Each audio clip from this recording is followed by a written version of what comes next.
estamos aqui, eu, Babá Anderson, Babá Clóvis Júnior, e somos reduzidos hoje, né? Poucos integrantes, então a gente vai com um papo mais informal, conversar mais com o Babá Anderson, um pouco da história dele, né? Falar um pouco da minha também. E já sem muito rodeio eu vou perguntar. Babá Anderson, projeto Inhã. Projeto Inhã, vamos falar da Inhã. A Inhã não deveria nunca de ter sido esquecida, né? Dentro da nossa tradição batuque. O nosso tambor ancestral, né? É símbolo, né? Daqueles que vieram e trouxeram o que a gente chama hoje de batuque. Sim. E dentro da Inhã, a gente sabe que, por exemplo, lá na imagem do fundo, né, tem uma gravura das pesquisas do professor Carlos Galvão Krebs, ele fazia um comparativo entre a nossa Inhã e a Iá cubana, né? Ele, até registrado em já obras publicadas pela questão da Iá. Por que Iá? Que em Cuba é chamado de Iá, não Inhã? Pelo fato de ser a mãe dos tambores, né? A Inhã é a mãe dos tambores, é o tambor ancestral, é o deus dos tambores. Sim, é o deus dos tambores, né? E Pai Anderson, era utilizado direto nos rituais, foi na casa do seu finado pai, Pai Pedro, né? Pra quem não sabe, o Pai Anderson é filho carnal do Pai Pedro de Iemanjá, um dos baluartes do Batuque do Rio Grande do Sul, tanto o lado orixá quanto o lado ancestral, né? Falar um pouquinho como é que era a mecânica, né? Na casa do Pai Pedro. Na casa do pai, era um batuque da antiga, né? Era um batuque antigo, né? Se mudou muitas coisas, né? Hoje, sim, por várias questões, né? Mas não se deixava passar para trás preceito nenhum. A Inhã era algo presente, constante, dentro da casa do pai. O batuque na casa do Pai Pedro é como o batuque, né? Era tradicional, né? Fazer todos os preceitos, tinha o mercado, né? Tinha a obrigação do Atã, né? Não é como hoje, que às vezes tu não vê uma obrigação do Atã, né? De algum Yansan. Tu não vê o mercado mais. Então o pai seguia a tradição do batuque, seguia a tradição dos antigos, daqueles que o ensinaram, né? Daqueles que ele conviveu, conforme ele foi feito, né? Que essas tradições, tanto na parte culinária da comida ou o toque do tambor, né, era a marca registrada do batuque, num todo, não falando só da nação de Ijexá, né, mas entre todas. E agora que saiu do Pai Anderson, por exemplo, Pai Anderson mantém a tradição viva? Mantém a tradição viva. Nós temos muito aquela situação de pai para filho, vô para neto, né? Então a gente mantém sim a tradição. O nosso batuque, muitas pessoas não conhecem porque a nossa casa é fechada. Sim. Não que nós somos fechados para o mundo, mas para preservar o nosso sagrado, para preservar nossas tradições. A gente sabe que a gente vive hoje, né, na era da rede social, na era onde a rede social entra dentro do Zilê, né? É necessário que as pessoas conheçam, é necessário que a gente siga, né, esse curso, mas tem muitas coisas que a gente não pode mostrar, né? A gente não pode banalizar mesmo com essa rede social, né? Então, nós seguimos, né, todos aqueles protocolos que a tradição do batuque ela pede. Que ela pede, né?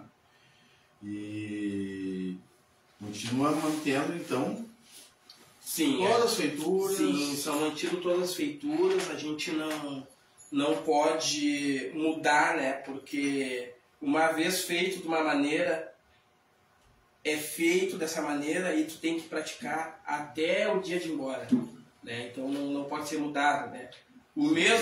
A mesma reza de feitura que é te dada no dia, né, da tua feitura, do teu bori, do teu assentamento, tu vai levar ela até o final.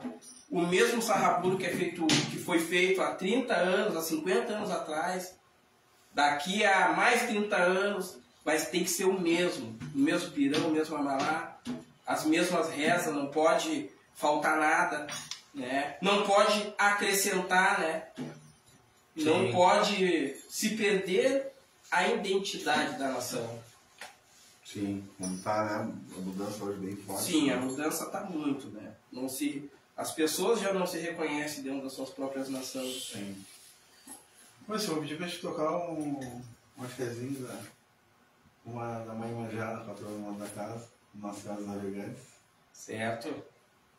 Matar um pouco a saudade. Tá, com ejeje, pessoal, eu vou colocar de lado, tá? Tá? Então tá.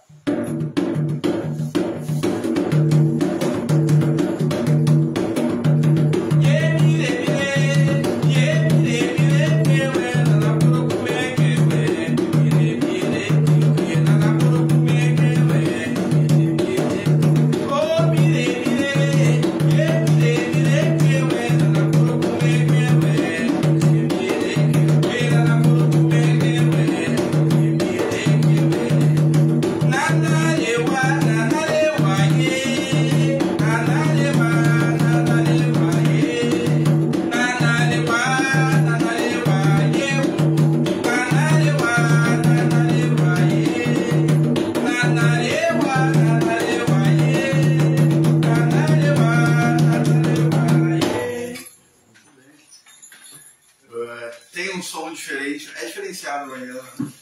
A Nhan, ela é diferenciada. Uma coisa que é importante ressaltar, porque assim, ó, a gente fez em conjunto, né, com um mapeamento das Nhan, dos tambores Nhan, surgiu esse grande projeto do Cris Beicinho. Sim. Ele fez um grande projeto do mapeamento das Nhãs e foi muito importante porque as Nhãs começaram a surgir, aonde a gente não esperava que tivesse uma Nhã, tinha uma Nhã guardada, o pessoal foi tirando para fora. Os tamboreiros da nova geração começaram a também a querer aprender, conhecer o Nhã, sabe? O pessoal começou a se interessar, deu uma boa repercussão. Eu acredito que foi um bom trabalho prestado para o batuque, para a tradição, entende? Porque o pessoal não conhece a Nhã, como toca, qual é a função da Nhã dentro do batuque, qual é a função dela no momento do xirê.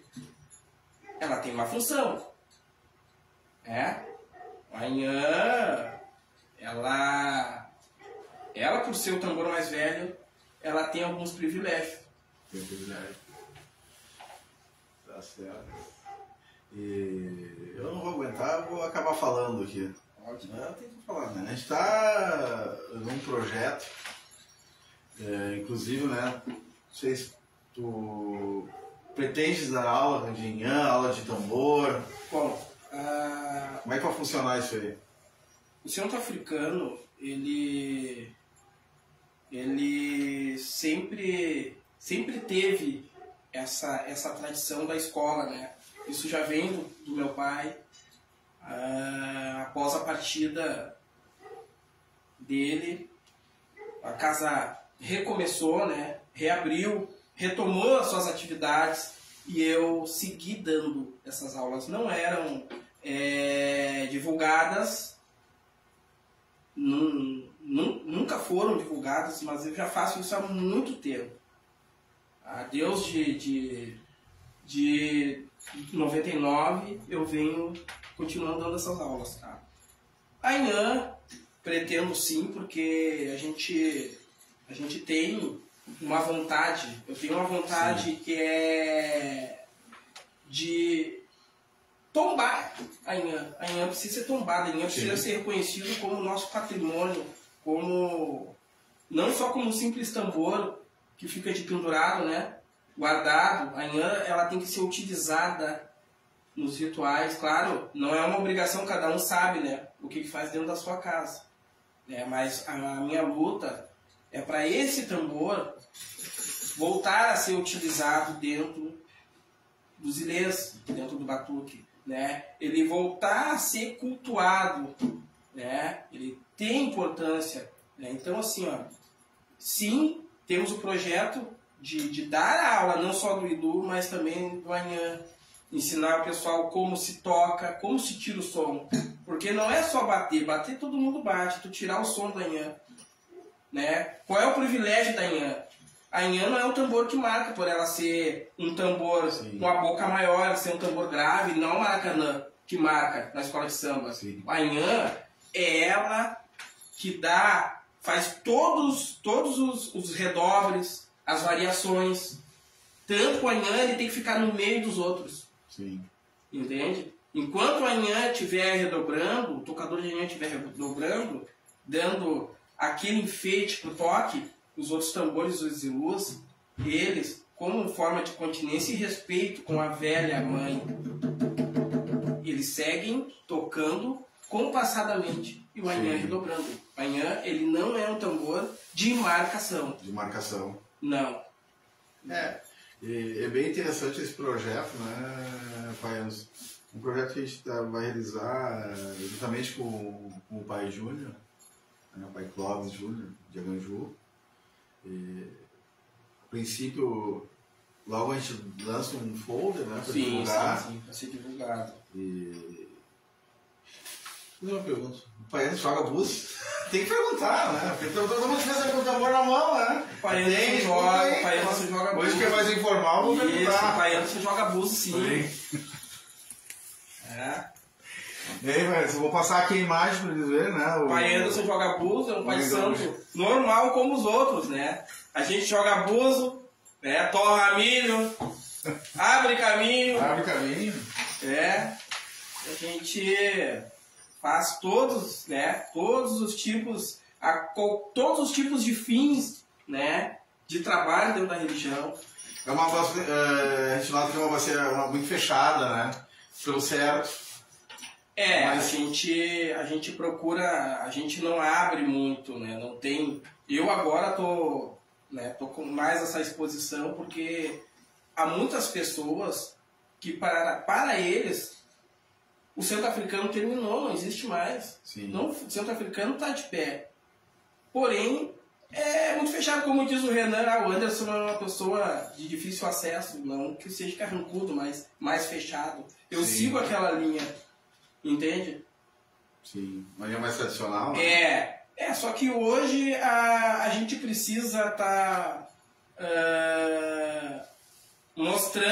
se mostrando, né? Aparecendo na rede social para que as pessoas possam saber que a gente ainda está aqui. Tem pessoas que acham que terminou, pessoas que foram cuidadas pelo Pai Pedro, pessoas que deixaram a religião, ninguém mais colocou a mão, porque para eles o Pai Pedro foi o único.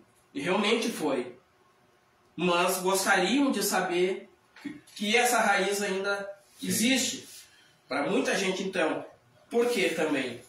Porque nós não estávamos presentes na mídia, na rede social, que a divulgação, aquilo que mostra hoje, é a rede social. Sim, a maneira consciente, né? Eu sou a favor totalmente. Tanto é que a gente está fazendo mídia aqui, a gente está participando agora, mas não disposição ao sagrado, não segredo do quarto santo, segredo de vasilha. vários segredos que a nossa religião tem, principalmente o culto dos ancestrais também, né? Respeito quem quer mostrar, mas eu acho errado. Na minha opinião, é errado. A nossa religião sempre foi, né? Sempre foi mantida em segredo. Nosso segredo é nosso segredo, né? Nosso segredo é nosso segredo. Né? Como dizia, né, o finado do Pai Cláudio de Ganju, no momento que tu fala o seu segredo, está dividindo teu poder, né? Vamos dizer assim. Né? Não deixa, né? Exatamente. Então, eu vejo assim com bons olhos, né, o projeto.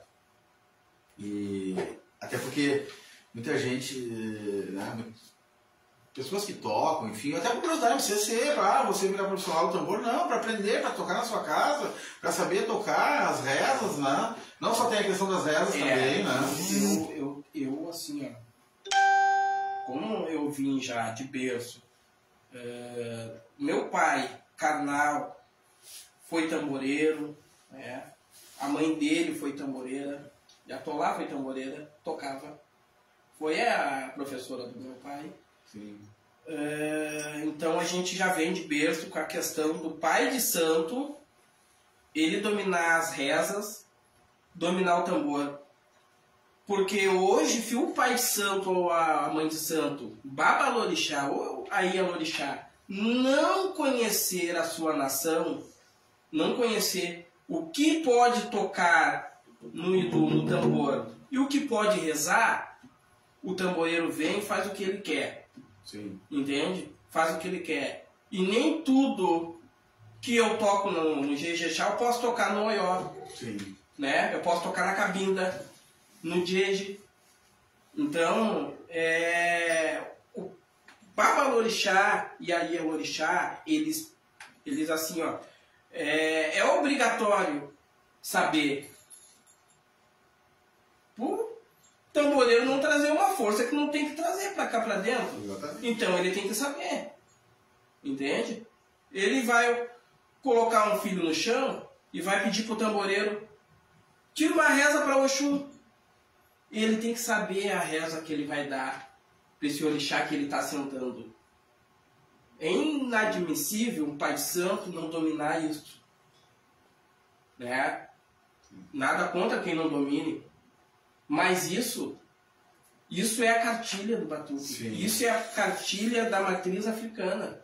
O Babalorixá, ele tem que entender de reza. Ele não precisa saber se é um tamboreiro, como tu disse, realmente. Sim. Mas entender alguma coisa. Sim, não ficar na cega. Chega na casa do Denis, toca lá uma reza que para um outro lado é para uma outra função, já complicou. Complicou. Não, fato. Fato mesmo. Aproveitando a reza, tem coletado muito material, tem um canal no YouTube lá também, estou fazendo esse trabalho, né, a gente junto aqui na Ancestralidade. Agora, eu já vi um tempo que eu estava participando, mas sem muito ser atuante, porque também não estava conseguindo tempo.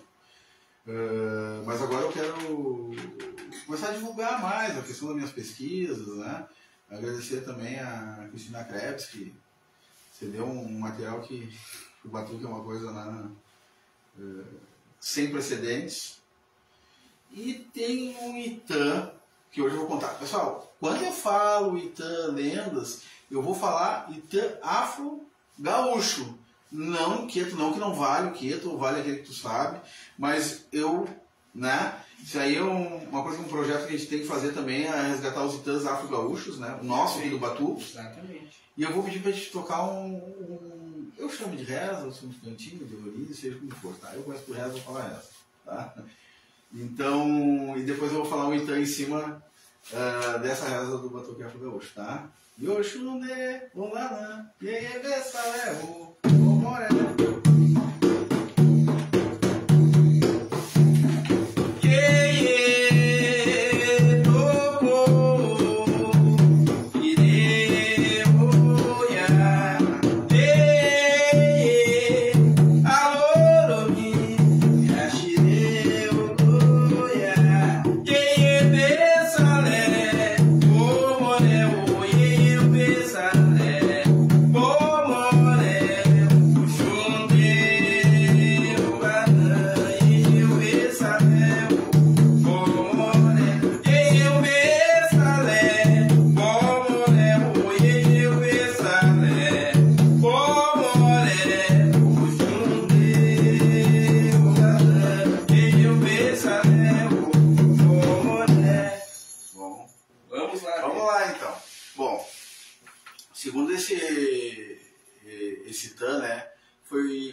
dos pais santos na década de 10, 20, logo aquela primeira geração ali depois da virada do século,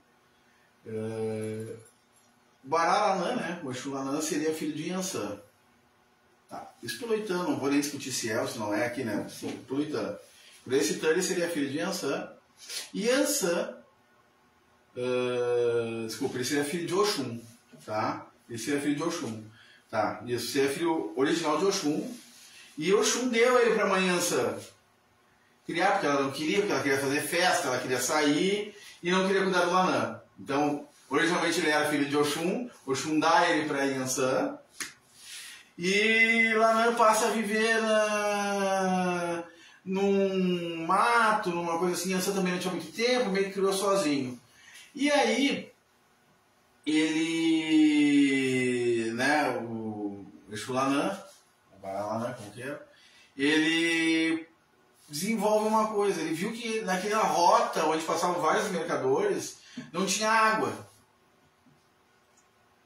Não tinha água, e ele disse, eu vou vender água para eles. E aí ele trazia, ele deixava as águas esperando e vendia para o pessoal que passava ali, né? E ele foi fazendo dinheiro, ele foi acendendo. E aí a mãe Oxum vê, né, isso daí e fica assim, pô, né, Lanã e tal. Mas sempre ele reconhecendo a mãe Iansã como a mãe, porque ele foi abandonado pela mãe Oxum, né? Só que ele era filho de Oxum com um cara que era um filho de um prefeito de uma cidade, né? Isso na África, assim, um africano, afro-gaúcho. E ele tinha o pai dele, acho que tinha um rival, que começou a ficar com ciúmes do Lanã, porque o Lanã estava crescendo, vendo ali, né? Só que ele também não era criado pelo pai. Ele foi abandonado tanto pelo pai quanto pela mãe. Isso.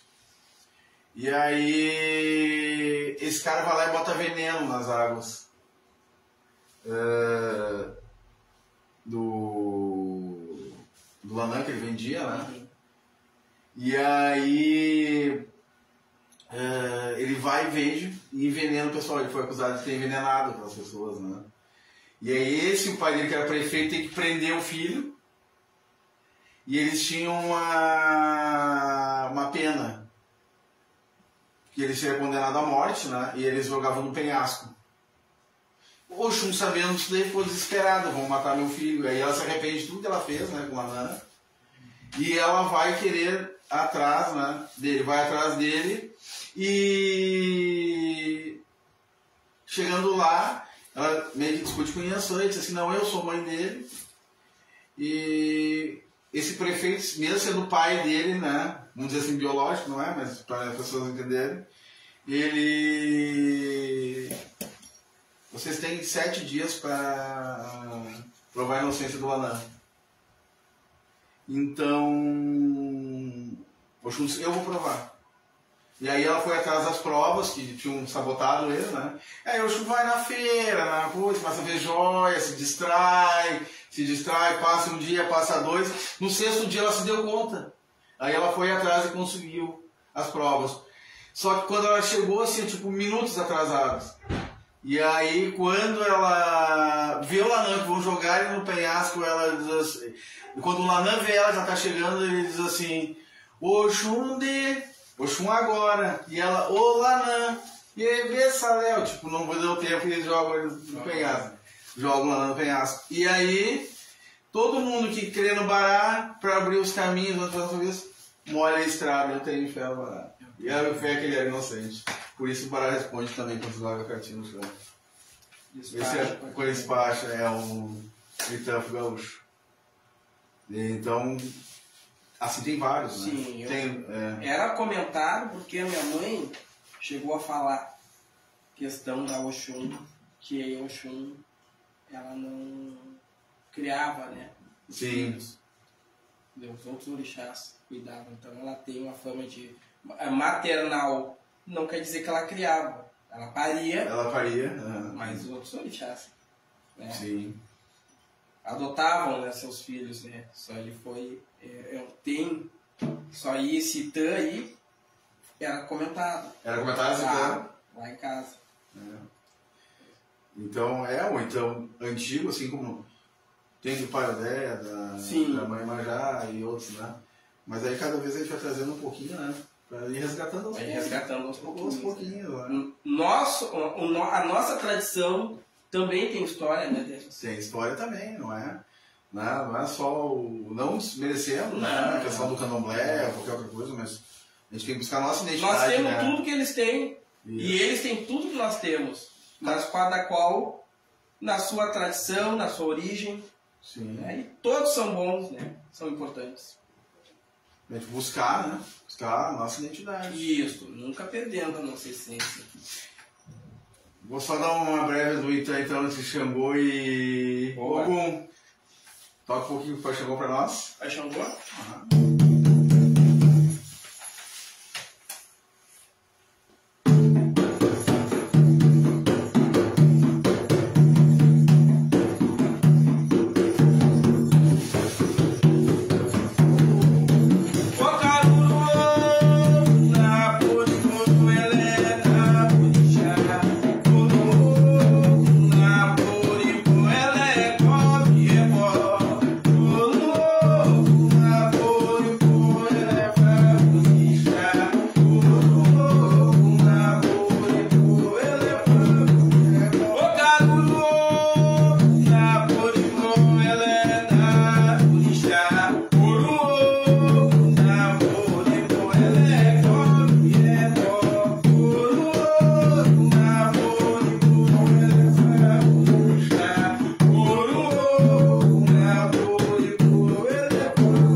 Que no facão não dá. No facão a gente não ganha dele. Tem que ser na estratégia. Esse então eu vou contar na próxima, quando a gente se reunir, eu vou contar.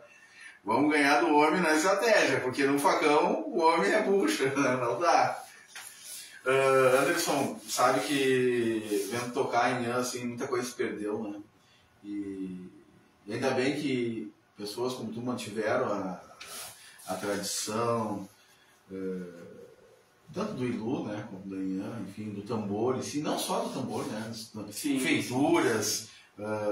Batuque não é só tambor, né? Batuque não é só tambor, né?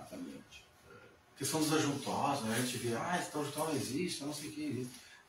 Tem que conhecer, né? Conhecer. Né? A gente, quando é mais novo também, a gente tem aquela maneira, vou na casa, coisa estranha, isso não existe. A gente tem que saber a origem, a raiz de cada coisa que não existe, né? Exatamente. Então, claro que ninguém tem obrigação de saber o lado do outro, né? Mas todo mundo a gente não tem que falar, a gente tem que, né, saber de onde que vem. Saber de onde que vem. É questão do mesmo. O famoso baralho de trás da porta, olhou, né? Mas existe? Não existe. Não, aquela função toda ali que não vamos entrar em fundamento. Mas é estranho. Não é estranho, tem. Famílias diferentes. Né? Famílias diferentes. Assim como uma reza que é tirada no Ijexá não se tira no Jeje. Né? Sim. Então, entender, né? Saber, né? A raiz. Da onde que veio? Então, aí vem a diversidade, né? Certo. Daí que vem, né? A diversidade, ver de onde veio, por que tem ali, né? Se não tinha casa, porta, calçada, a gente estava debatendo o Júlio esses tempos, né? Questão, mas se não tinha as casas no centro, onde nasceu a religião, era a porta na calçada. Como é que o rodeio fica na rua? Porque naquele tempo lá, vamos 1850. Pra quem não sabe, na região onde hoje é a CM, ali pra cima, o Beco do Poço, ali que surgiu. Depois que espalhou pra colônia africana, Cidade Baixa, Vila Jardim, pra cima todo ali, né? Mas o começo todo era ali. Porto Alegre era muito curto. O areal da Baronesa era mato. Né? Então, mas como é que não tinha? Se tinha porta, como é que o cara tinha lodeio, como é que tinha vagã? Se a calça da porta terminava na calçada. A polícia ia mandar tirar, não tinha que botar casinha ali. Então, atrás da porta, no corredor dentro, entendeu? Mas, não, hoje é mansão, né? Antigamente era uma casinha pequenininha, de madeira, né? Pequenininha. O ocultar não precisava ser desse tamanho. Sim. Então, era diferente, né? E respondia. Respondia. E respondia. O pai Anderson, o último batuque da mãe Mirene fosse 1996. 1996. Foi a despedida, onde a mãe se despediu. Ela não teve quem não se emocionou, né? Porque quando a mãe disse que não viria mais, né? Então a gente já sentiu o que ia acontecer, né? Foi um batuque lindo. O pai, muito lúcido, conduziu, né? Como se fosse um homem jovem, né? Com toda aquela idade, né? Dá para se ver no vídeo, e quem estava naquela obrigação, na matança. O pai cortava 50, 45, 48. Ele chegou passado do 50 para o pé na noite, rindo. Uma, vitalidade assim impressionante, né? Sim. E podia estar o frio que tava, né? Não tinha meinha. O velho... Então, assim, e preceito, né? Axé, né? Quem passou, quem teve, quem conheceu, quem foi, né? Se consultar com o velho, sim, sabe o que eu estou falando. E esse tinha. Tinha conhecimento, né? Muito. Eu me arrependo de não ter nascido muito antes para conseguir aprender mais. Eu me arrependo, gostaria de ter nascido muito antes. Sim. Né? Vamos dizer, ele sabia onde morava Coruja, né? Sabia. Só quem quiser fazer uma pergunta, pode perguntar nos comentários aí que a gente vai respondendo. O Júnior está acompanhando ali, né, Júnior? Aí tem alguma pergunta, alguma coisa ou não? Por enquanto não. Quem quiser perguntar alguma coisa. Bom, vamos com um chazinho do Pai Odé, então, né? Vamos lá.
O som, sei que para vocês aí também deve ser diferenciado, mas para quem está ao vivo aqui, o som da Ian,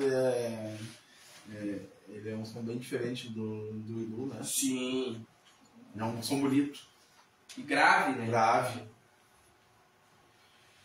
Pai Anderson, você atende aonde? Eu atendo na Rua Finlândia, no Belém Velho. Belém Velho. Ali é onde reside, né, o centro africano. onde eu atendo, né? Certo. Tá com um projeto novo, né? Sim, temos um projeto aí, né? De uma localização mais central, né? Certo. Na Cidade Baixa, no Silva, é isso? Cidade Baixa, Lime Silva. Já já nós vamos Vai colocar divulgar o o pessoal endereço. aí, divulgar o endereço, né? O pessoal poder chegar ali. Tem um axé, uma reza, que ia tirar muito antes, na casa do final do Pedro, ou no seu padrinho, que era o Ostílio. não vê tirando muito hoje. Ah, sim. Na verdade tem muitas rezas, né? Algumas não se tiram mais porque se perderam. Sim. Outras foram mudadas, né? Rezas que eram tocadas em ocasiões e hoje a gente vê até tirada para orixá, né? Existem muitas rezas, né? Que eram tiradas tanto para orixá como para preceito, fundamentação. Sim.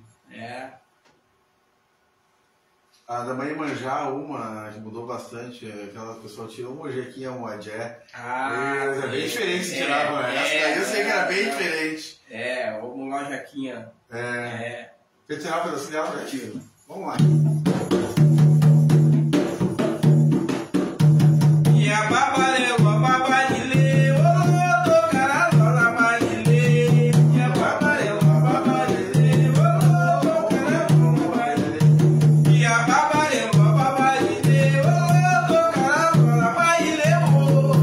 A babarile, ô, tô carazola, ô, e manjar, que de joga, joga fulele, e a barele, ô, e manjar, que de joga, joga fulele. Vamos lá, babia fulete, vamos lá, babia fulete, ô, tô carazola, fulete. Vamos lá, babia fulete, vamos lá, babia fulete, ô, tô carazola, fulete. Quem sabe, Diferença, né? né? A diferença. Quem sabe, né? Aí os caras vejam moquinha, moadé, molequinho, uma engraçada e... né? Uma chefe fica diferente. Perdemos muita coisa que, pelo menos para mim, a gente, todos os pais de santo, eles vivem para a religião, né? Sim. Eles vivem, todos vivem, né? Então, para mim, principalmente, né? É importante cada detalhe, cada reza, cada pronúncia. Que nem eu te falei, eu gostaria de ter aprendido mais. Eu aprendi pouco. Eu gostaria de ter nascido no mínimo em 50, para estar do lado do meu pai e de outros, né, que a gente teve a oportunidade de ver, ouvir e conviver. Sim. E só com os velhos a gente aprende. Tem muita gente nova, muito boa e com gana de aprender. Mas a gente tem que reconhecer, com nossos mais velhos que a gente aprende, com eles que estavam o saber. Sim. Vai tudo mudando, né? Tudo mudando. Surgiu uma pergunta. Sim. Do irmão Edson Santos. Mano, o pai Pedro matava no balé somente aves ou quatro pés também aos ancestrais? O pai Pedro, o meu pai, cortava quatro pés também aos ancestrais. Em casos específicos, né? Sim. A missa, ela é toda projetada, né? Vamos falar, tipo, como se fosse um projeto, né? E quem organiza é ele, é o axé do Ofá, né? Não é Ifá, né? Que nós não somos da religião do Ifá, né? Sim. É o nosso Ofá, é o buzo. Ele orquestra todo esse ritual. Porque a missa ela é jogada e ali é vista, né? Porque se uma pessoa, pai de santo, né? Ele fez a obrigação recente e deu a casualidade de morrer, não tem necessidade de cortar um quatro pés, porque já o orixá já comeu. Ele pode ser mandado de ave e com um ano dá o 4P. Dá 4P. Né? Então o Buzo vai decidindo cada caso, mas sim, Pai Pedro cortava o 4P, né? Anualmente, né? Ou toda a missa que era feita, né? Conforme a orientação do Buzo dele, ele cortava sim o 4P. Eu vou entrar no assunto polêmico. Tem muitos arquivos aí. Oralmente, quando eu falo isso, eu não quero nem falar da bagagem da minha família religiosa, porque daí é de uma família só, mas então eu gosto de falar no modo geral. Entendeu? Sim.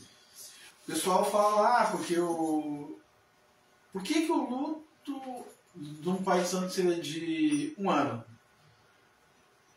Aí eu vou te perguntar, tu vendo uma linhagem que, né, o Pai Pedro era uma sumidade. Tinha 7 dias, 32 dias, 6 meses e 1 ano. Os rituais não era só o 32 e depois termina. Pelo menos o que eu tenho visto era 7, 32 dias, 6 meses. No final do 1 ano, que terminava todos os ritos fúnebres daquele pai santo, aí era liberado. Bom, como é que era? Assim, ó, volto a dizer, Buzo. isso era decidido ali, na mesa do Buzo. Tá? Pai de santo. Pai de santo. Não, o cara tem uma África de Bará Oxalá, mas ele não exerce a função de pai de santo. Ele não é pai de santo, ele é pronto. Pronto. Ele é pronto. Ele também tem direito, tá, a 1 ano, principalmente para a família dele. Para a família dele. Sim. Não para casa, para boa. Lá a casa dele, de repente ele abriu, não abriu, morreu, é 1 ano fechado. Pai de santo, Baba Lorixá com bagagem, é 1 ano, não tem conversa, é 1 ano. Aí, é jogado. Antes dos 32 dias, para decidir se vai ter algum ritual como presente ou balaio de 32 dias, de 6 meses, tem que ter 6 meses e 1 ano. Não precisa, pelo meu conhecimento, que eu aprendi, não precisa estar toda hora chamando o Egum para comer. O Egum, ele tem um tempo para se desprender dessa vida material. O Egum, ele tem o tempo para ser doutrinado. Como ele vai ser doutrinado? Como ele vai ter o descanso? E isso muda de acordo com o desencarne. O cara ficou 1 ano em cima de uma cama. Aí tu vai matar, tu acha que ele vai fazer o quê? Vai trabalhar? Ele está ainda em recuperação espiritual, gente. Sim. Não adianta chamar. Ele não vai vir. Sem contar que nem todos vão se tornar Egum. Nem todos vão exercer a função do Egum, que vai comandar um balé, que vai ser o mentor de uma nação, de uma bacia, de uma raiz. Sim. Que vai ser a estrutura que vai fortalecer aquele axé. Nem todos. Nem todos, né? É que hoje ficou tudo muito genérico, né? Então, tem muita coisa. Eu sempre, né, comento ali, os amigos no meu chat, a religião é uma faculdade sem fim, né? Isso. O cara acha que tem um diploma, porque a faculdade é uma faculdade sem fim. A religião... O diploma não serve para nada dentro da religião. Exatamente. Porque o fundamento, o aprendizado, a gente morre aprendendo. Nasce aprendendo e vai embora aprendendo, faltando coisa na bagagem ainda. É muita coisa. É muita coisa. Cada vez que tu aprende mais, tu vê que tu sabia menos. Isso. Tu aprende, para não sabia. Assim tu vai evoluindo, né? E é um compromisso muito sério, deixar na cabeça das pessoas, né? Exatamente. Claro que todo buzo, antigamente, jogava uma cabeça, mas vamos levar no fulano para confirmar, vai em outra, vai em 3 casas confirmar. Que cabeça trocada destrói uma vida de uma pessoa. Nunca mais. A gente tem que ser humilde. Não existe um buzo totalmente. Tem uma dúvida ali, vai, leva o teu amigo que conhece. Ninguém é absoluto. Leva o teu amigo que conhece. Vai ali, joga 3. Até para pessoas, não, na cabeça não foi jogar em 3 casas, sempre foi assim, entendeu? Então são os detalhes que os antigos praticavam que não se pratica mais, entendeu? E hoje, infelizmente, nós estamos nós temos assim, ó, uma situação que até te deixa sem muita opção, né? Por quê? Porque tu vê, às vezes, tem pessoas com 2 anos de batuque estão prontas. Como é que tu vai levar não menosprezando, gente? Mas o cara não viu nada, 2 anos não viu nada. Se eu vou fazer 45 anos, não vi nada, o que eu vou deixar para um que tem 2 anos? Pronto. Pronto. Entendeu? Eu levei mais de 20 anos para ganhar meu bolso. E a minha mãe tá lá vendo essa live e pode falar que sim ou que não. Sim. Sendo filho de quem eu sou. Sim. Entende? Então, a gente precisa de um tempo, a gente precisa criar limo dentro do axé, a gente precisa ter contato com o nosso pai, com a nossa mãe, aprendendo, servindo de cambono. Sim. Pai Santo, antes de ser Pai Santo, ele é cambono. Sim. Eu mesmo tenho 26 anos de pronto e estou aprendendo todo dia, cada vez mais, viu que, né? Estou sempre aprendendo e quero aprender mais ainda. E vou aprender. E a questão também, né? Muita casa de religião hoje, né? Muita casa. Hoje, assim, ó, tem uma infinidade de casas. Eu tô te falando, né? O pessoal entra numa casa, ele já entra ele não entra com a intenção de ser filho, aprender. É um grande problema. Ele já entra, o pessoal, não generalizando. Mas muitos, ou a maioria, entre aspas, eles entram numa casa com a intenção de se aprontar, ser pai de santo. Sim. E às vezes não tem a mínima condição de ser, nem de gerenciar o seu próprio axé, a sua própria vida. Como vai gerenciar a vida dos outros? Porque o pai de santo, ele é responsável pela vida dos seus filhos. Ele que vai mexer, ele dá no ori. A gente estava conversando esses dias, né? Até na culinária mesmo, né? Estava falando da farinha de cachorro, lembra? Farinha de cachorro. Eu nunca vi no batuque agora moderno uma farinha de cachorro. Olha, infelizmente Pessoal, a farinha de cachorro é uma farinha feita com a chapanã, né? Um amendoim diferente ali, um preparo diferente, que é falecido Pai Hostílio. Falecido Pai Hostílio fazia essa farinha, gente, no pilão da avó dele, da avó Miroca, então, um pilão de pedra, e ele fazia ali, horas antes do batuque. A amendoim era torrado em casa e preparado naquele pilão. E para quem não sabe, esse era um doce que as próprias das Negra Mina vendiam à volta do mercado público. E ali na escadaria, ali na Salgado Filho, as doceiras vendiam ali a farinha de cachorro. Era uma marca, né, dos negros aqui do Rio Grande do Sul. Logo após a abolição ali. E até mesmo um pouquinho antes, elas já vendiam ali nos tabuleiros a farinha de cachorro, que é servido no batuque. Então, também muita coisa se perdeu, né? Sim. É que tem muito hoje assim, eu faço meu feijão com arroz, tá dando certo. Mas o conhecimento nunca é demais, né? Uma coisa é tu não fazer por opção, outra coisa é fazer porque tu não sabe, entendeu? E não quer. Pois é. E pai Anderson, hoje eu vou aproveitar aqui. Tem 2 perguntinhas aqui, mas uma até eu acho que já foi respondida, né? Antes do assunto da farinha de cachorro, do irmão Correia. Ele comentou que, infelizmente, muitos babás hoje não só vivem para a religião como querem viver dela. Acho que religião e trabalho não eram para se misturar, daí veio as explorações e os espetáculos. Não generalizando. O que acham? Acho que já foi respondida, né? Sim. Tem uma essa problemática da pessoa com 2 anos já ser pronta, até menos às vezes, né? Aquela coisa de pagou, levou. Levou. Esse tem um debate também interessante, porque antigamente tinha 2 linhagens, tinha os que trabalhavam na rua também e os que só atendiam. Os que trabalhavam na rua eram maiores, mas como teve muita procura, muito volume, né? Os paisanos acabaram se dedicando para a religião. E como tinha muito volume de atendimento, né? Se dedicavam um tempo maior para a religião. E aí, claro, tinha a questão do axé. Não vou entrar em mérito, né? Porque o fulano cobra tanto, não sei não. Aí não é o objetivo, mas a pessoa também está ali o dia inteiro para aquilo ali, né? Ela tem que se manter. Né? Eu acho justo. Uma casa não se manter sozinha, né? Não, O Babalorixá, na é. verdade, ele acaba tendo duas casas. Duas casas. A casinha dele e o Ilê. Mas eu até entendo a pergunta, eu entendi.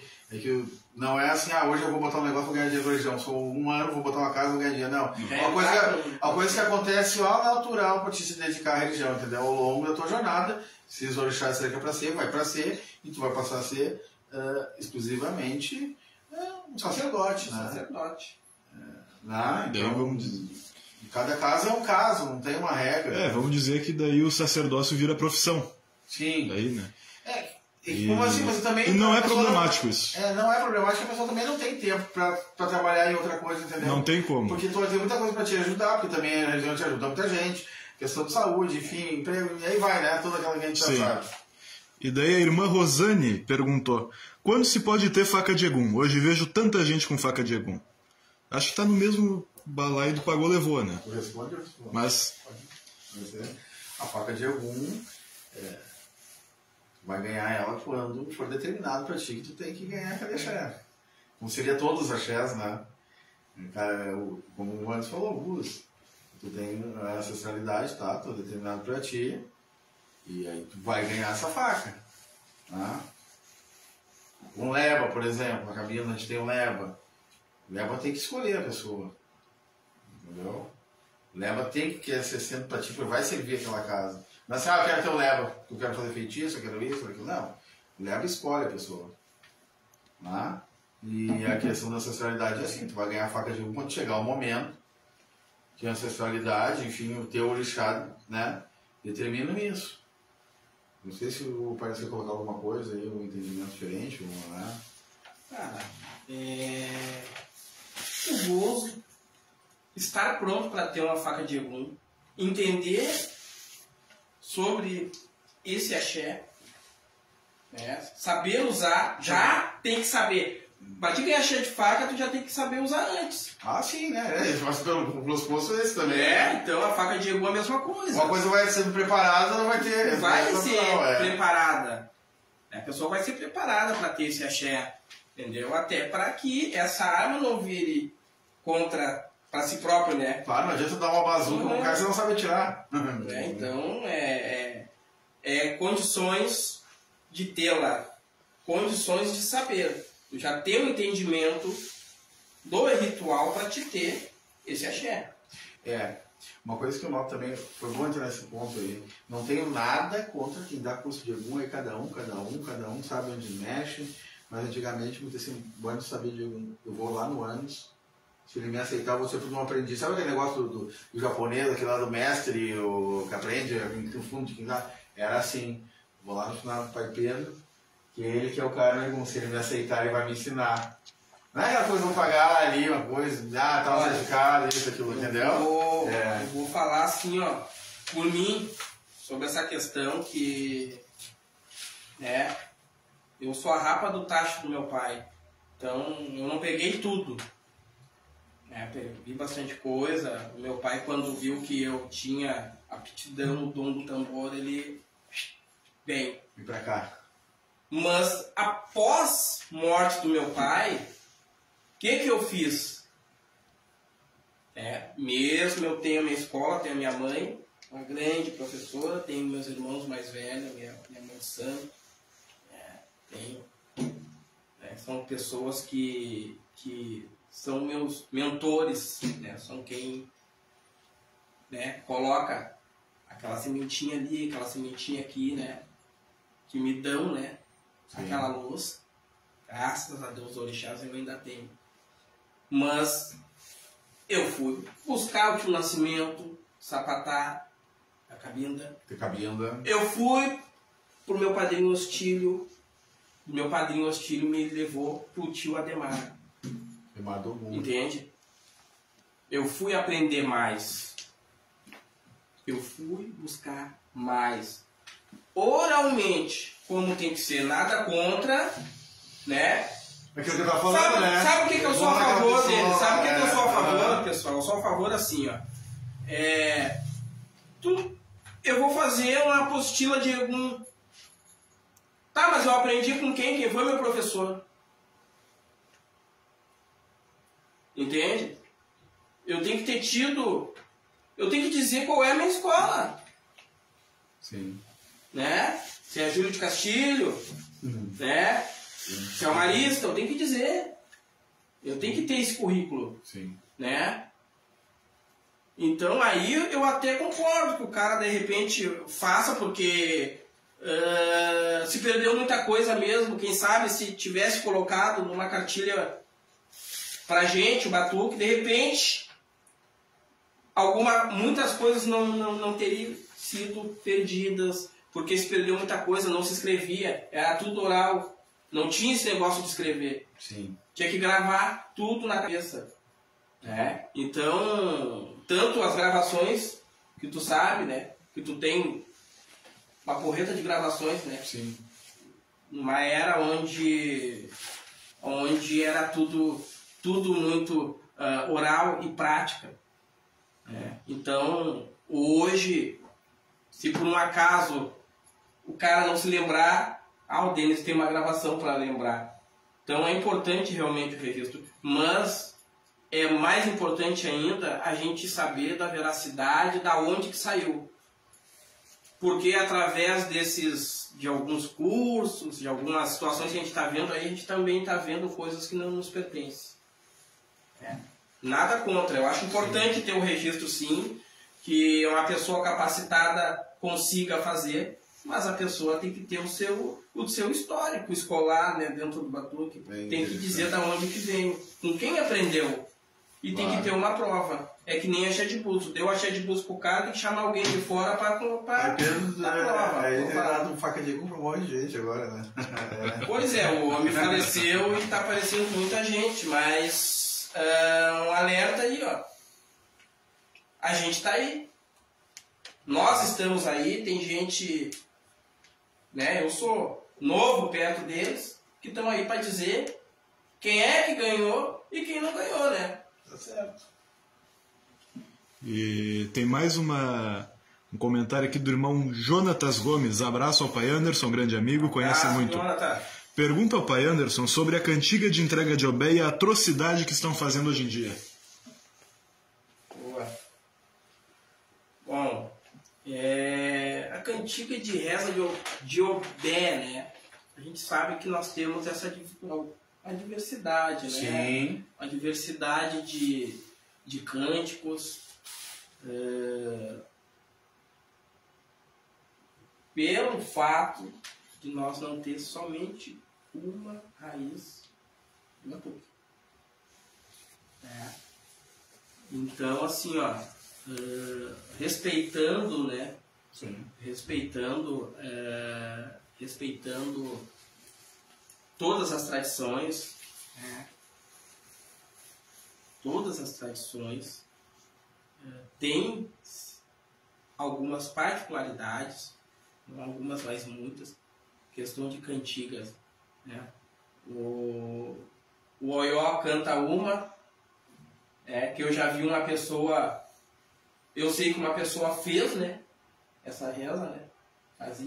Ele fazia umas composições. Mas tem outras que sim são, né, cantigas de entregas de axés, né? Para entregar um axé de faca, tu pode cantar para o dono dela. É melhor cantar para algum do que inventar uma reza para algum, né? É verdade. É melhor se tu não sabe, é melhor cantar pro dono, né? E aí tá resolvido. Tá resolvido o né? problema. É mais simples, mas é mais verdadeiro. Sim. E mais uma pergunta do irmão pai Edson de Oxalá. O pai Pedro matava pro pai Bará no balé ou não? Essa pergunta é Boa, polêmica. Vai como gato aí, vai. Gente, pessoal, todo mundo sabe como é que funciona a questão do Bará, né? Por ele ser o primeiro a ser centro, né, para abrir, né? Ele não vai estar mais, né? Ele é o primeiro a ir embora. Porém, o Egum tem que comer. Sim. Não interessa se é Bará, se é Ogum, se é Xangô, Yansan, Oxalá. Então eu não vou matar pro Oxalá também. Sim. Né? O Orixá da vida, da misericórdia, se alguém tiver pra ir, né? Pra da misericórdia, né? pra ele ficar e pra ir também, né? Então, pra liberar, né? Então, assim, ó, ele come lá, sim. Pará come lá. Ele come lá. Não. Aliás, ele come em qualquer lugar. Pará come lá. Pai Pedro cortava. A prova tá, né? Não ficou no muro, hein? A prova está. Ficou no muro, Não. entregou, ficou no muro, entregou. Não, assim, ó. Luiz do Bará. Meu pai cortou no buraco. Sim. Era Bará. Várias pessoas da minha nação eram de Bará. E foi cortado no buraco. Se não cortar lá, vai cortar onde? Lógico, tu não tem balé, vai fazer na lata, no boião, na talha. Mas tem balé, ele come lá. Pai Pedro cortava assim. Tá certo. Tá respondido, né? Ah, respondido. Pai Pedro cortava. Se corta, Bará também come lá. O Egum de Bará também come lá. Vou aproveitar que Pode aproveitar, aproveita, Deus. Trabalhou show. Vamos tirar uma chefe? Vamos.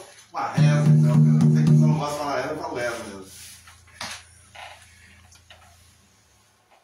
Uma reza esquecida ou com o pessoal? Uma de cada uma. Uma de cada um? Uma de cada uma. Vamos lá, vamos mostrar.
Eu ia pedir pra tirar o Dionia, mas eu nem vou pedir. Vamos deixar pra próxima ou você quer cantar? É teu critério, Denis. A gente divide ela. E naquela parte, aquela outra. Essa reza, gente, é cantada. O pessoal tá cantando, né? Olha, eu só não cantando aí, ó. E ninguém precisa pagar curso. É. Vamos lá. Então, assim, ó, é uma reza que tem duas partes. Eu vou cantar uma parte. Tá. E na próxima a gente canta a outra. E junta pro pessoal ver Tá, como bom. é que é. Né? Vai bem enrolado mesmo, bem como era antes. Ah, é? Tá, vamos lá.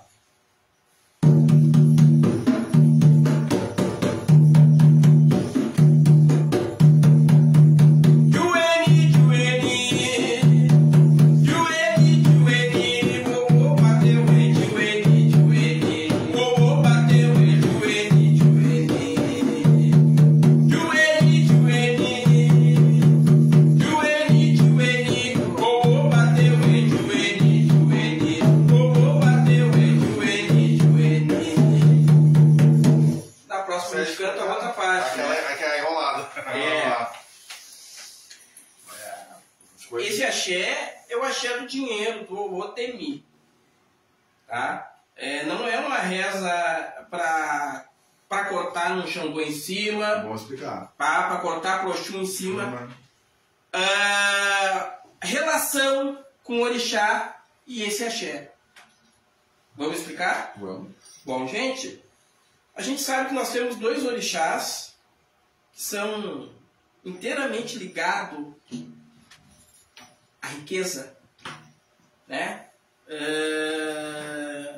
Para nós, Oxum é um orixá ligado à riqueza. E Xangô, por ter sido um rei riquíssimo no seu reino de Oió, um império. Então, ela tem ligação com esses dois orixás. Sim. Mas não é uma reza que é especificamente exclusiva, para uma obrigação para um ebó, para te dar para um Xangô. Arriou, Xangô cortou e cantar de Ueni, de Ueni. Sim. Entende?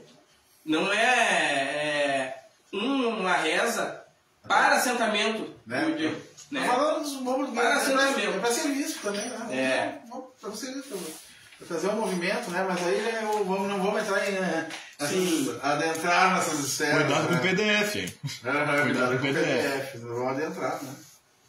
Mas é uma faculdade, não tem como, é muita coisa, né? Muita coisa. O pessoal gosta da questão da ancestralidade, né? Até a gente faz uso ao nome aqui, ancestralidade. Porque é um assunto que é delicado, sempre foi muito cuidado dentro da religião, né? É um segredo, as 7 chaves, o culto ancestral. Sim. Eu me lembro quando eu não tinha obrigação, eu nem podia ir na casa de santo, quando eu não tinha na tua aí, ó, cabeça lavada, buia de água, tu nem vem aqui hoje que isso aqui não é pra ti. Não deixava. Sabe? Claro, hoje está muito banalizado. Então. Banalizou. Não sei, não vou nem entrar no mérito quem deixa, não deixa nessa questão da mudança, que tinha uma barreira, tinha uma árvore mesmo, mas tu não vem aqui hoje que não é pra ti isso aqui. Entendeu? Sabe? Sempre foi muito cuidado, né? Muito cuidado. Pessoal, o povo antigo, ele tinha muito respeito por tudo, né? Não só pela parte do Egum, mas principalmente, né? Tinham respeito, eram poucas pessoas, poucos babalorixá que tinham um balé na sua casa. O pessoal não queria ter balé, era mais uma boca. E uma boca violenta. Boca violenta, porque, né, nesse tempo, vamos falar 30 anos atrás, vamos colocar 30 anos atrás. Sim. Ninguém brincava com Egum. Porque se brincava, não ficava em terra. Não terminava, eu te deixava uma mão na frente e outra atrás, ou ele mesmo te comia. Sim. Entende? Então hoje parece que não tem mais. Não acontece nada. Por quê? Porque se perdeu fundamentação de como se assenta um balé. Um balé não vai responder para qualquer um, mas não responde mesmo. Sim. Né? Balé vai responder. Um balé vai responder para um filho de um paisano que está vivo. Com todo respeito, né? Quem faz, cada um sabe, né? Sim. O que faz. Mas vamos falar. Quem já tem 40 anos de religião sabe que não era assim. Não. Né? E, Denis, o nosso irmão pai Eduardo de Oyala de Pelotas pediu para tu falar do outro axé do Diueni que o pai Miguel explicou para vocês. Abraço, Eduardo. O axé do Dioni, né? Vou tirar um pedacinho. Tira deles. Tirar um pedacinho. Ô, Bandel até me banjaré, Diueni. Ô, Bandel até me banjaré, Diueni. Ô, Bandel, Diueni. Mais ou menos assim, né? Não só o meu bar não é muito bom, mas é isso aí, eu achei isso aí. E aí o Eduardo, né, teve contato com o pai Miguel, e o pai Miguel passou uns axés pra ele. Abraço, Eduardo. Abraço pra ti, pessoal de Pelotas, fala da tua goa aí. Anderson, tem um entendimento quando que a pessoa está preparada para lidar o culto ancestral? Já vi que o assunto vira para ancestral, né? Sim. Vai falando que eu já vi. Chegou a hora, né, de abordar esse assunto.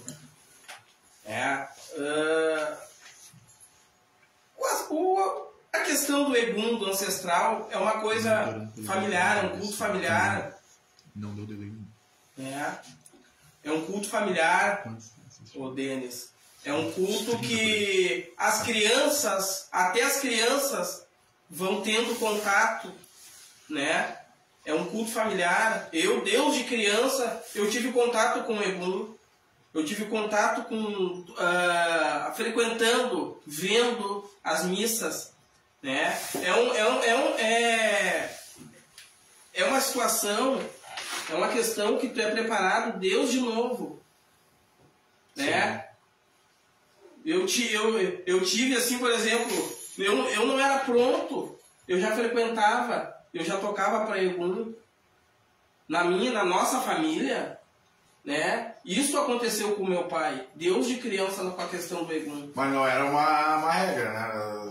Assim, tipo, a pessoa tinha que ter para aquele determinado... Tinha que nascer para aquilo. Para aquilo, né? Então, o pai nasceu pro Egum.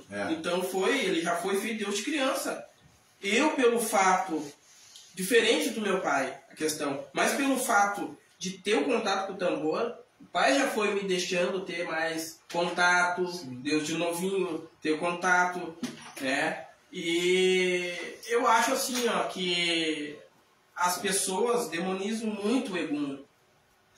Sabe, essa questão do lado ruim, do lado cavernoso, monstruoso, né?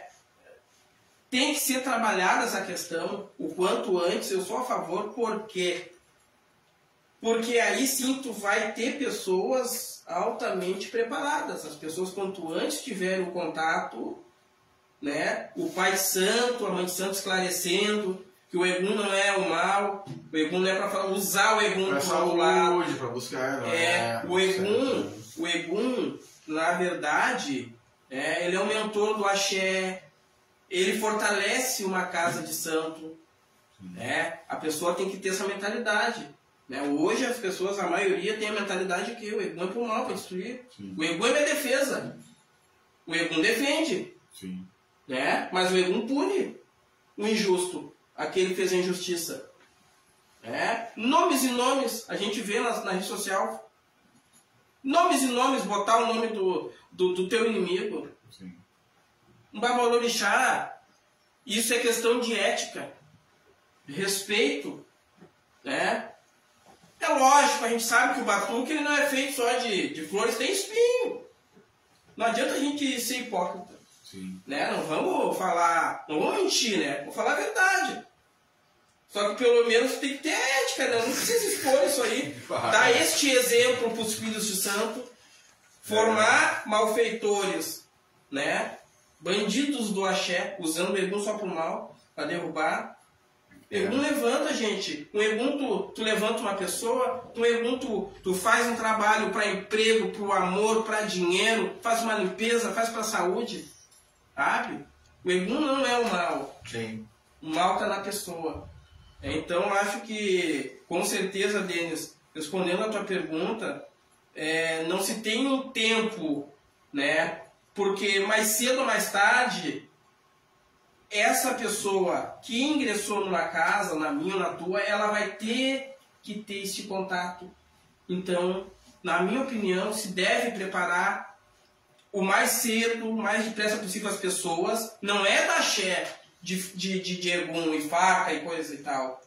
É passar para a pessoa, principalmente, não só o ensinamento de uma missa, como a pessoa vai se portar, mas ela entender qual é a finalidade desse culto.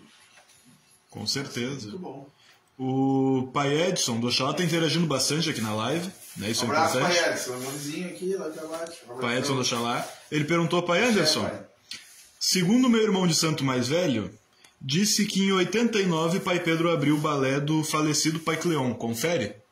O Pai Edson é filho do Pai Cleon.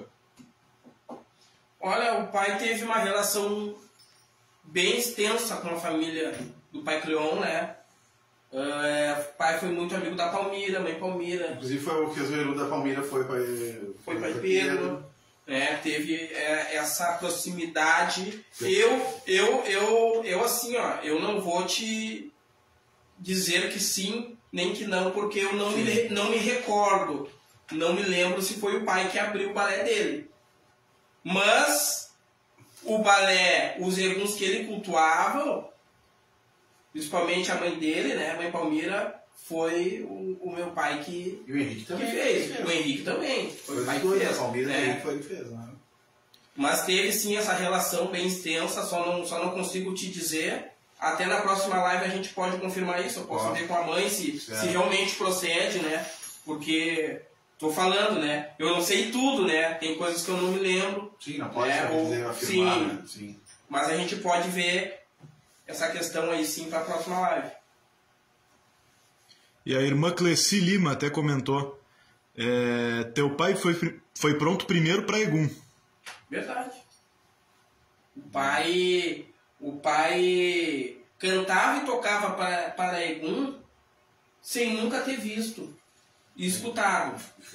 Aí, os mais velhos, né, os avós dele, a mãe dele, eles jogaram, o pai dele, foram jogar para ver o que estava acontecendo. Sim. E os Eguns pediram que tinha que fazer obrigação para ele, para Egum, antes que fizesse para o Orixá. Porque ele nasceu para eles. Ele nasceu para os Eguns. Porque nem um verdadeiro Babalorixá, o Pai Santo, ele nasce para o Orixá. O Orixá traz. Então, os Eguns trouxeram ele, né? É comparável aos Ogés ou a Lapinis da Ilha de Taparica, né? Exato. E o pai fez o único, talvez o único que a gente sabe que fez essa obrigação dentro do balé. Ele foi preparado lá dentro. Ele fez todo o ritual. Como se deve preparar um verdadeiro, né? Vamos dizer, um baba. Um baba. Egum, né? Ele fez. Foi feito para ele. Eu sei que muita gente critica aqui o citeiro, mas que não é o... Não, a gente não está fazendo a relação, né? A relação, mas só para o pessoal dar uma um paralelo global. Exato. Isso. Sim, isso é verdade. Quem está falando aí é a dona Beth, a Cleci Lima é a mãe, então ela pode dizer mesmo. O pai foi feito para Egum primeiro, depois para a mãe.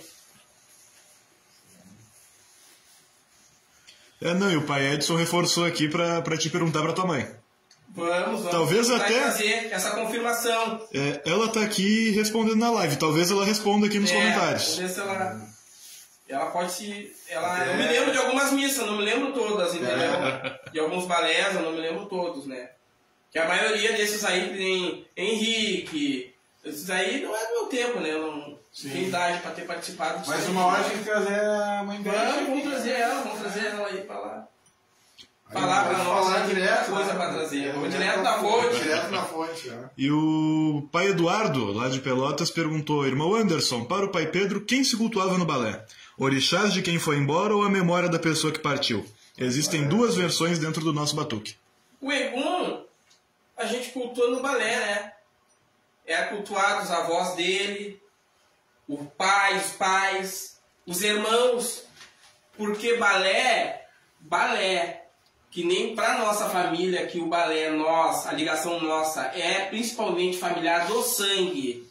Sim, o ancestral que vem antes, né? E sangue. O que vem antes. O antepassado, aquele que antes passou, né? Isso. E sangue, então, era todos os membros da nossa família, lógico que alguns filhos de santo, né? Que foram feitos ali também. Sim, fazer parte da família. Claro. Foi feito o desligamento dele ali, dentro do Arisum, no ritual. Sim. Ali. Mas eram membros da família. O Orixá volta para a natureza. O Orixá volta para a natureza. Vou fazer uma ressalva, já que estamos falando de Egum. Vamos mais longe. Alguns orixás continuam respondendo ali, respondem. Sim. Entendeu? Se trabalha ali. Tá? Mas a gente não faz culto diretamente, exclusivamente para orixá ali dentro. Ali é Egum. Mas tem orixás que respondem ali.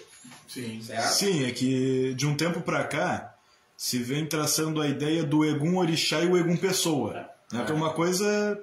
É um equívoco. Egum, orixá e orixá. Agora tem que saber aonde eles se unem e se separam. Né? Morreu, partiu, Egum é balé. Ou encaminhado, né? Feito o ritual de desligamento, o ritual do Arisum para ele ir embora, para o caminho dele, o Egum vai para um lado, se não vai para o balé, o orixá vai para outro, o orixá volta para a natureza, porque o orixá ele não morre. Quem morre é a pessoa. Assim como a alma do morto do Iku, o orixá, ele não morre. Ele segue para a natureza. Ele volta para sua casa, para sua morada. Muito bom. Muito bom.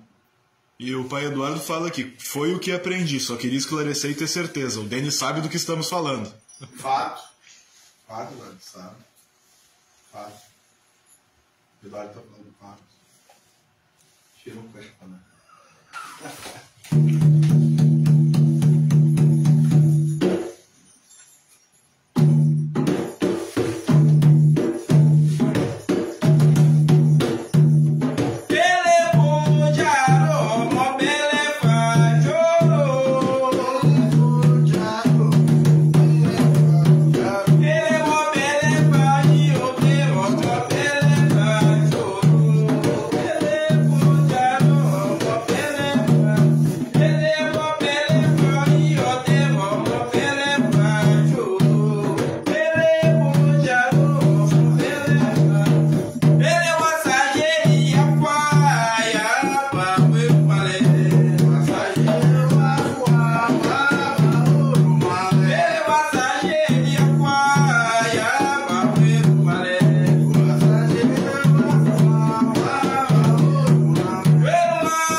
Aguardem a nossa próxima live, né? E vamos voltar às raízes, né? Vamos tentar trazer de volta, né, o nosso bom e velho batuque. Né? A gente sabe que tem muitas pessoas que estão de parabéns, que fazem um excelente trabalho na religião, né? Pessoas novas, gente nova aí fazendo um belíssimo trabalho, mas a gente perdeu muita coisa, né? A gente perdeu muito conhecimento, a gente está perdendo credibilidade, a gente precisa, não só para nós, mas mostrar, né, para as outras tradições, né, que nós temos essência, raiz, fundamento. Batuque não é uma umbanda, com todo respeito, cidades, né, que nem Rio, São Paulo, nos tratam, né. Então vamos fazer a nossa parte, né. Se a gente tiver que mostrar, vamos mostrar um batuque de fundamento, né, com essência, né, com identidade, né. Fato. É isso aí. Um batuque, né, bem organizado, bem estruturado, com fundamento, né. No final do paisão ele diz assim, fundamento derruba qualquer coisa. Exatamente. Aonde o fundamento entra, não tem, né? Não tem. E saber explicar, e falar, não, isso aí por isso, deu. Né? O fundamento derruba qualquer coisa. Eu vou pedir para te tocar um axé. E aí a gente vai se despedir. Certo? Do Pai Alçaíno. Você é a mãe chorou, mas... Vamos lá.